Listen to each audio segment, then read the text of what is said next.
Oh,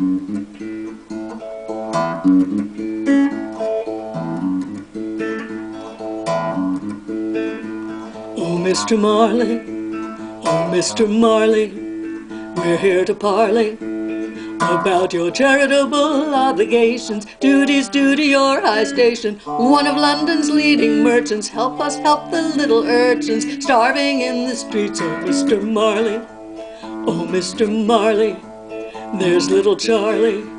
His spine is permanently much too curvy, plus a childhood case of scurvy left him weak and so disabled. Help us fill his Christmas table with some scraps of meat. You live a life of ease. Think how greatly it would please you to assist the poor who are suffering and struggling right outside your door.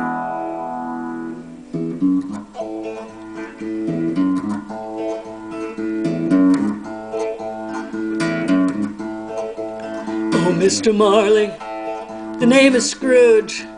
Oh, Mr. What? Ah, if Mr. Scrooge will undertake to underwrite some Christmas cake, we'll meet your generous donation with our deep appreciation. Stop!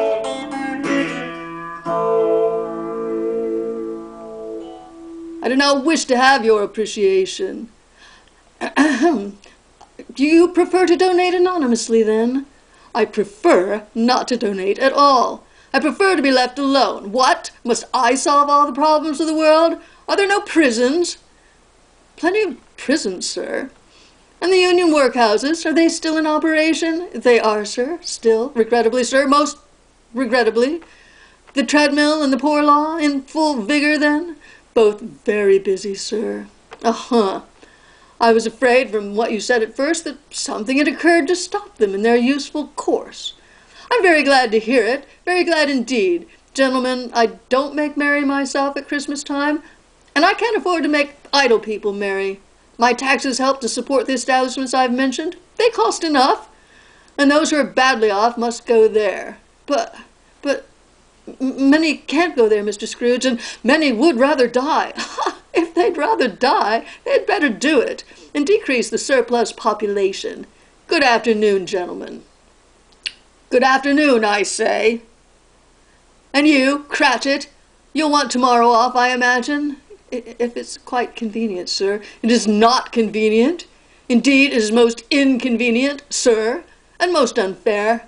And if I was to stop your wages for it, you'd think me hard enough, I'll be bound. Oh, Mr. Cratchit, sir. Oh, Mr. Cratchit. Yes, sir. Oh, Mr. Cratchit. He'll take the day off thinking I won't dock it. Think it's right to pick my pocket once a year while you sit idle. Just another sly entitled beggar at my door. Should I refuse?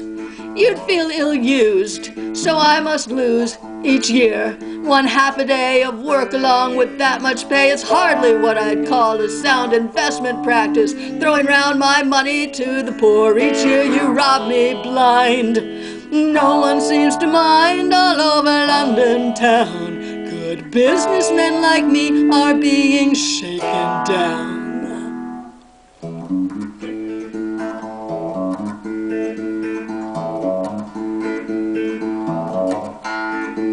Now, Mr. Cratchit, now, Mr. Cratchit, here, Mr. Cratchit, if you must steal the day on this pretext, be that much earlier the next. Don't waste your breath with thin excuses, all they are damned abuses, damnable and vile. You think it hard, I guess, if I paid you any less, and yet you think it's fair to steal 1/2 a day from me without a single care.